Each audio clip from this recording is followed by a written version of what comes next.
How's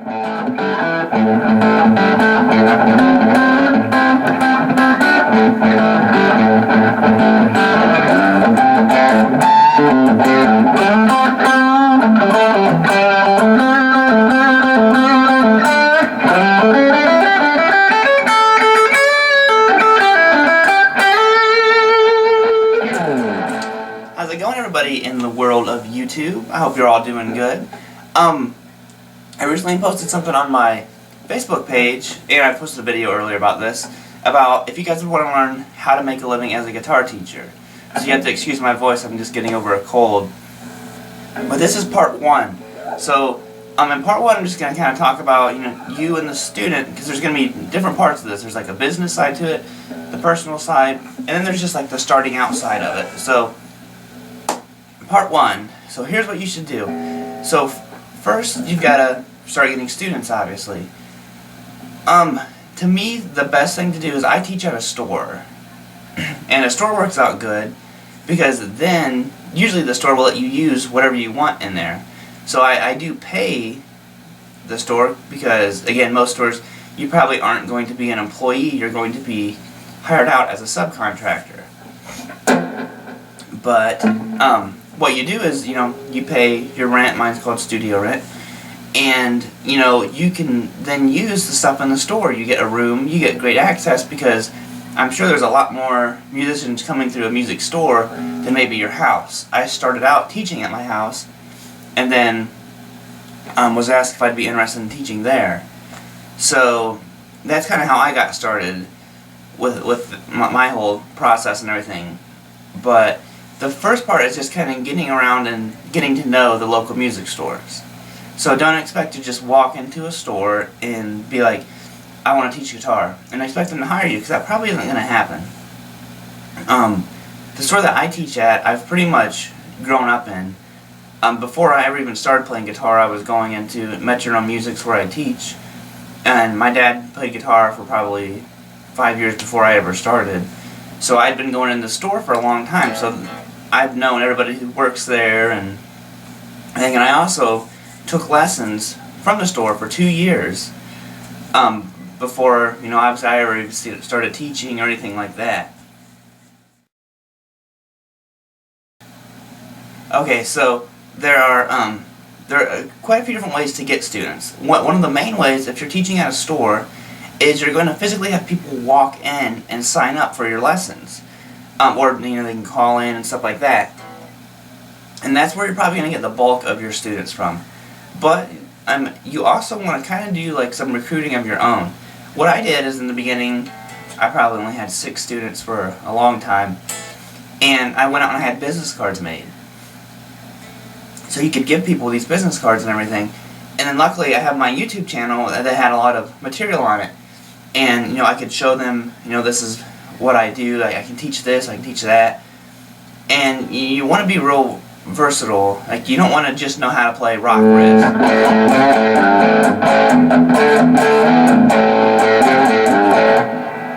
Like, you've got to show these people that you can play, country if you have to.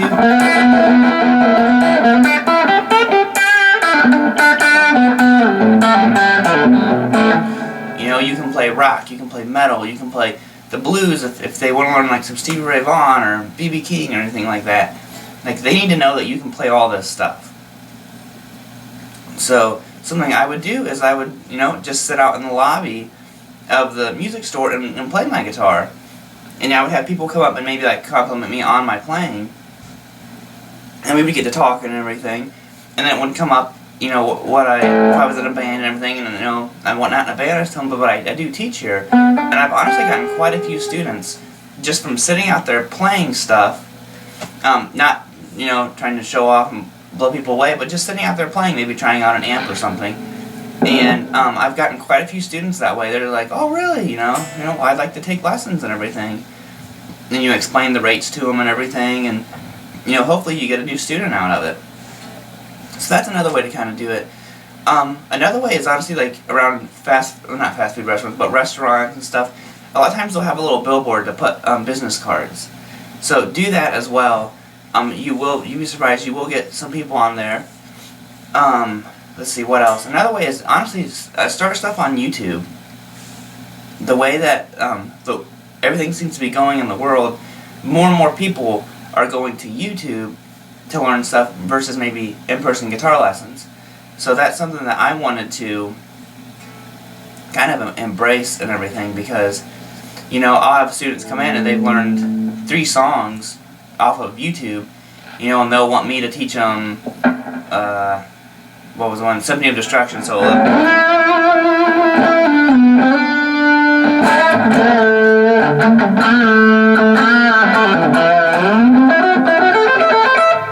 I don't remember it. Something like that. But, you know, they want me to teach them that, but they'll already know the rest of the song. So you've got to really be able to, like, adapt and everything. And that's where I think my YouTube came in to play at, because it is nice to have a decent following, like, from you guys and everything, so I really appreciate all that stuff. So aside from that, now let's say you've got students. You've got 6 students. That's what I had. And you got to know what to teach them. You know, and there's 6 people who have never played guitar before. So what do you show someone who's never played guitar? Well, the first thing that you want to do is you want to get them playing something that they either recognize or has melody to it right away. Don't start them off with playing a G chord. Don't start them off with playing...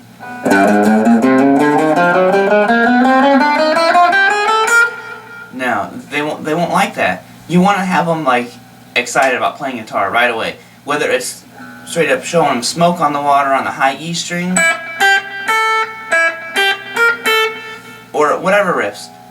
The first thing that I show them is, because aside from showing them how to play something, you've got to get them reading tablature, so you can write down your lessons for them. Because what I do is, the student buys a tablature book, and I write down the entire lesson every single week. I tab it out for them and everything. So the first thing that I start all of my students off with is the intro to Nothing Else Matters, because it's a good way to explain what tablature means, you know, the notations and everything, and it's easy for them to play. And honestly, like, they almost always love just hearing the...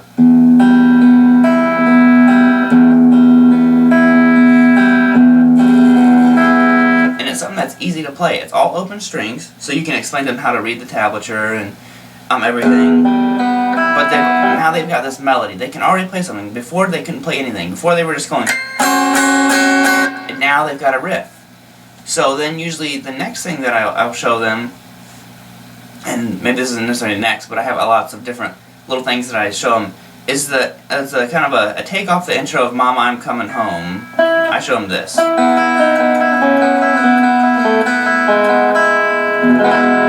I get them a chord there at the end. So normally the Mama, I'm Coming Home riff is a little bit different. But they usually recognize it and they're like, oh, that's that Ozzy song or something. And so I've got them now moving around with a melody and still something very simple to play, and I got a chord in there now.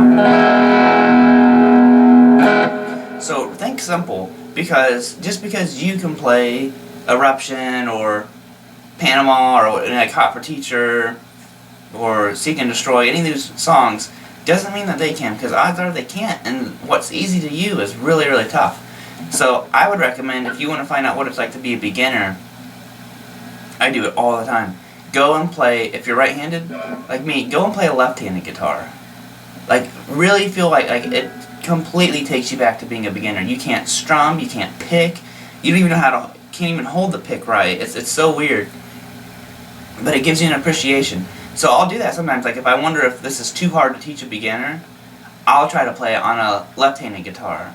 And if I'm really struggling with it, I'm not going to show it to him, because, you know, I already have a concept. I know, like, my shapes and all that stuff on the guitar, but I mean, a beginner who doesn't already know that stuff, you know, that's going to be really tough for him. So that's another thing. You know, really show them simple stuff. Okay, and the next thing that you want to do is find out, like, what kind of music they like.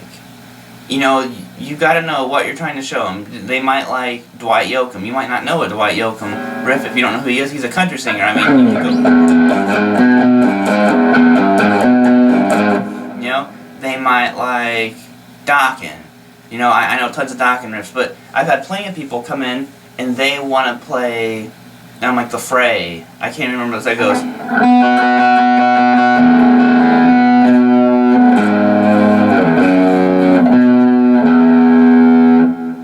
I have to figure out these piano parts on guitar. I've had people want to play Lady Gaga songs, you know. And the thing is, like, don't shoot them down for wanting to play this stuff, because there is music behind it that you can figure out on guitar, and you want to get them playing whatever they want. So I usually have my students bring in 4 or 5 songs the first couple weeks, and we pick one, and that's our goal. We want to get that song learned. Whether it's Every Rose Has Its Thorns, or if they're wanting to do, I can't even think of one, like a ZZ Top song. You know, I'll work on things, and I'll give them stuff, like maybe if the song's too tough, you've got to tell them, like, you know, I'd hold off on that one. Kind of stray away from the solos to songs for a while. But yeah, like, all that stuff will really help you get students. And you also you want to show that you're genuinely excited. And you want to, like, congratulate them when they do good things. Like, if they're fighting to play a riff, I totally meant to play Lagrange.